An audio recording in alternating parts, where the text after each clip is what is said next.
So Louise has talked to you a little bit about how the Government Digital Service, GDS, put user needs at the heart of content design.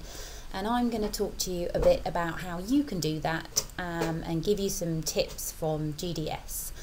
Now I know that everyone here is at different levels of knowledge, so I'm sure that some of you will be really familiar with the techniques that I'm going to talk to you about, but hopefully there will be enough nuggets of information that you take away that you won't mind listening to me.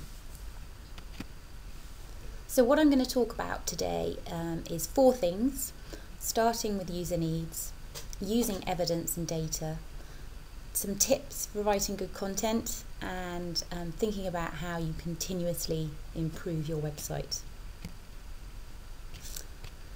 So Louise has already talked about how important it is to put user needs first, but what is a user need and how do you work out what the needs of your users are?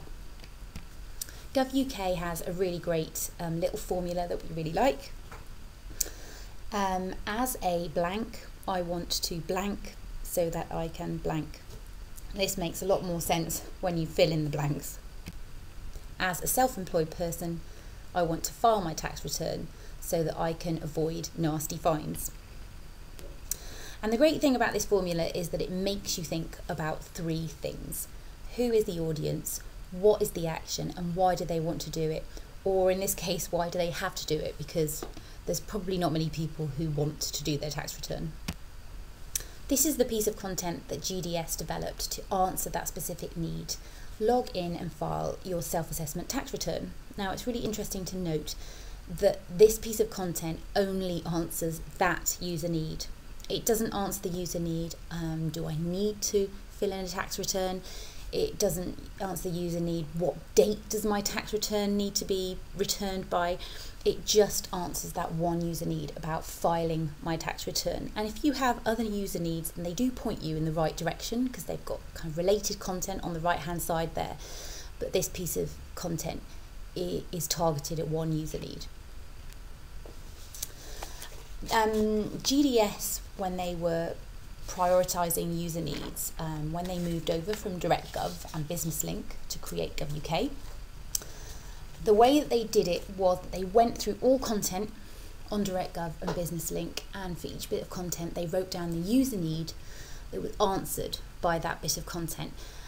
So some bits of content would answer 5 or 6 user needs in just one guide, and other pieces of content, they would be 20 pages long and they wouldn't answer a single user need. They put all of these user needs on into a database called the Needatron, and then they wrote a page to answer each specific user need.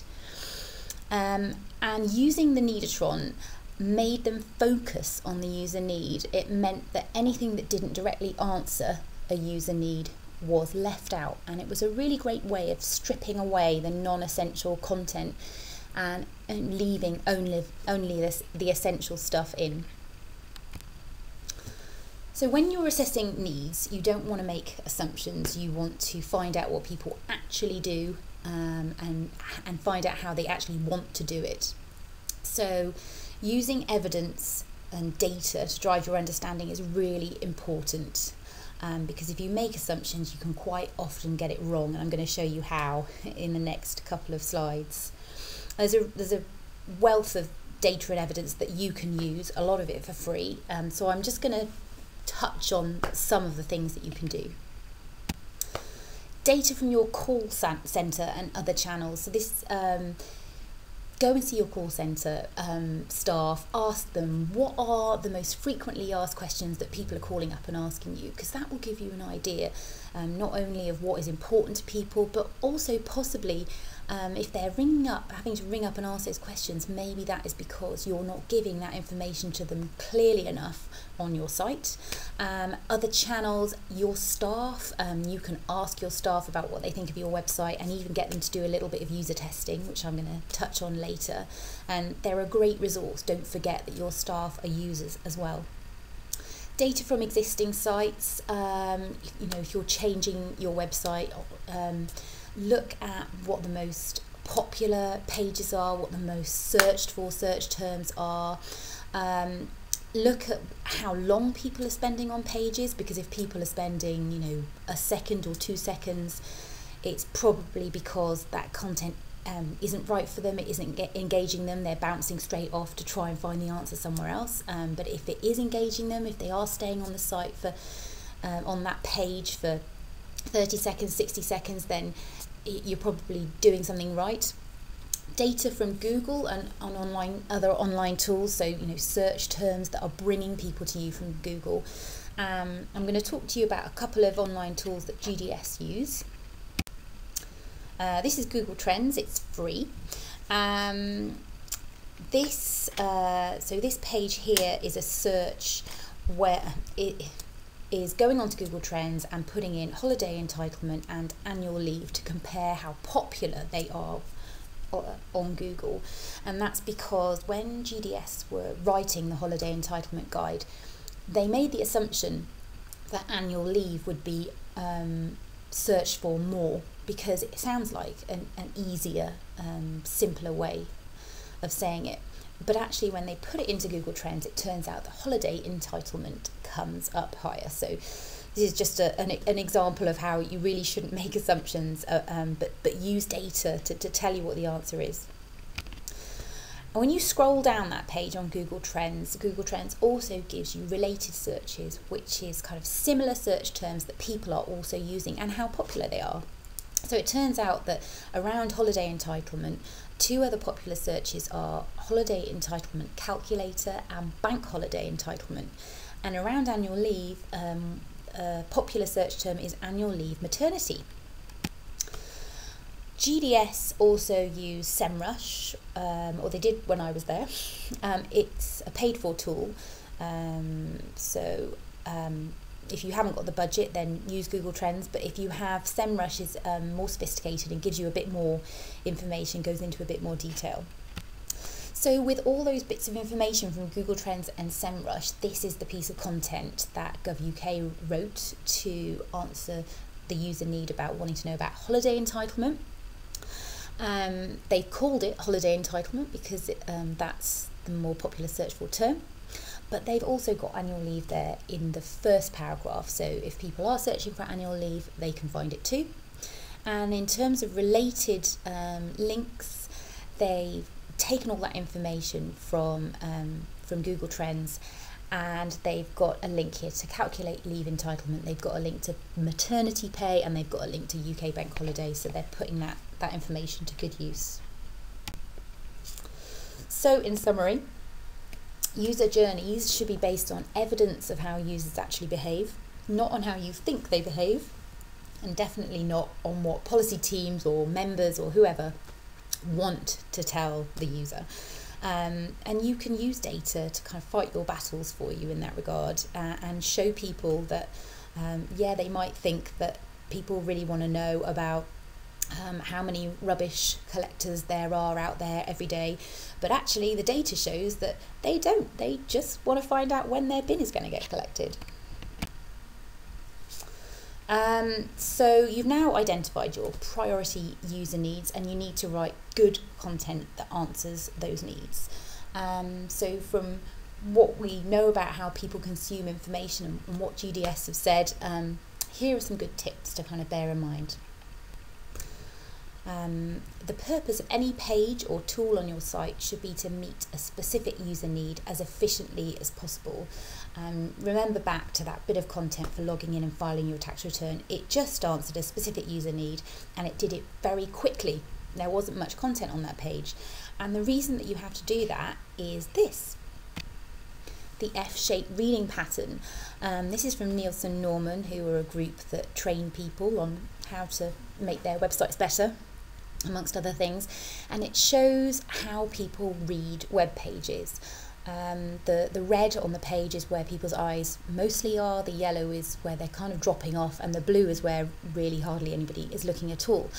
And so from looking at this, you can see that people tend to read the first couple of sentences or couple of lines word for word, but then they tail off and they scan down the content looking for the word or words that is going to give them the information that they need. And this is because people don't tend to go onto websites and think I'm going to have a lovely time and just hang out on this website and read it for fun. They've usually got a task in mind. They want to come onto your website, they want to get their task done, and they want to get out and do something more interesting. So you can see that by the time they get halfway or 2/3 of the way down this page, they've stopped reading the content. So if you don't make your content short and specific, then by the time they get down the page to the bit that you really, really want them to read, they've stopped reading. So in order to kind of legislate for that and try and make sure that people do read the content that they need, front load sentences with the important stuff. If it's not essential, leave it out, because if you leave it in, it will clutter up the page and they won't get to the bit that they really need to get to. And make it easier for the eye to scan. You know, that's how people read, they scan. So help them by using short sentences, short paragraphs, by using subheadings to break it up and using lists to break it up. Present things in the order that will make sense to the user. This just makes things much easier for people to read and take in information. And as an example, this is the page that GovUK have on council housing, and the first part of the guide, there's 6 parts of the guide, the first part of the guide is apply for a council home, and it goes through the process until part 6, right at the end of the guide, is buy your council home, and it's in the order in which people will want to know about the process. And the other thing to notice on this page is that the 3rd paragraph, they've said you can apply if you're 18 or over, and that's really important because they've put right at the beginning of the content some really key information about whether or not this piece of content is worth you reading on. Because if you're 17, then there's no point. You can't get a council house, so don't waste your time reading a massive guide on council housing. So kind of put that kind of stuff right at the start of the content that you're reading. If it's not for a certain if it's not for certain people, tell them right at the start. Write content in plain English, which sounds like common sense, but the reason for that is that people also search in plain English. So if you don't keep your content in plain English, they won't be able to find it, and so it won't matter how good you've made it because they won't have been able to find it. But also take into account official language, and people do receive documents that have kind of bits of jargon and codes and things on it, and they will sometimes search for that, so take that into account. And as an example, when GDS were looking at writing a piece of content about vehicle tax, they did a search on Google Trends. They put in car tax, vehicle tax and tax disc, and it was obvious that car tax was much more popular search term than any of the other two. So they called their piece of content car tax, but people do search for the other kind of official language, and so they have got tax disc there in the title. And further down the page you have your reminder letter V11 or V85/1, and that's there because people might have got their reminder letter and typed in V11 or V85/1, and so they will be able to find that content, but it's not right at the top. It's kind of a bit further down the content. It's not in the title. This is a great resource. This is the GDS content style guide, and I do recommend that you go and have a look at it because they've got absolutely loads of tips for writing simply and writing for the web, so it's well worth a look. So it's not enough to make changes and then just rest on your laurels and not do any more work, of course, because you need to be continuously thinking about what works well and what doesn't.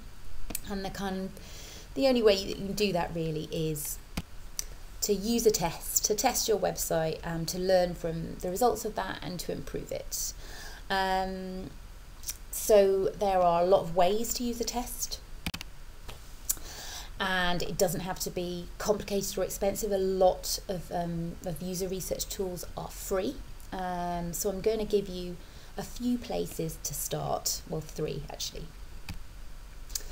The GDS Service Design Manual, that has got an introduction to user research techniques, and it also has a list of user research tools, many of which are free, so have a look at that.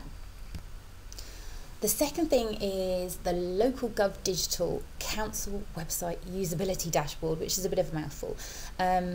Local Gov Digital is a network for digital practitioners in local government, and Roger Abbott is going to talk to you a bit more about them before lunch.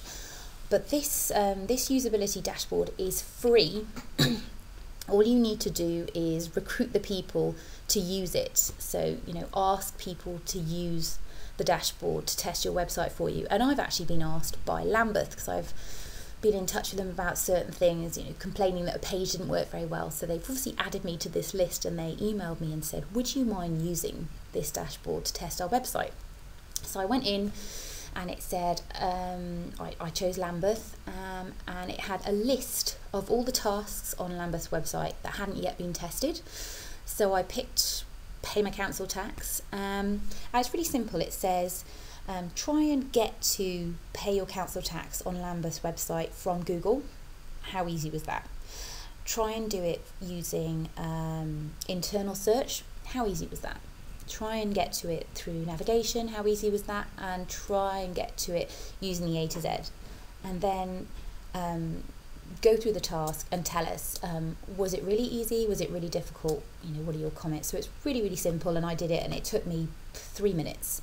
And I actually did 10 of the tasks for them. So that's a good tool to use. And the last one is Caroline Mitchell, who's this fantastic lady from South Lanarkshire Council, does loads of amazing things. And she's got a great presentation all about user testing, and she name checks she explains loads of the different ways you can use a test, and the upsides and the downsides, and gives loads of great tips. So I really recommend having a look at that presentation of hers.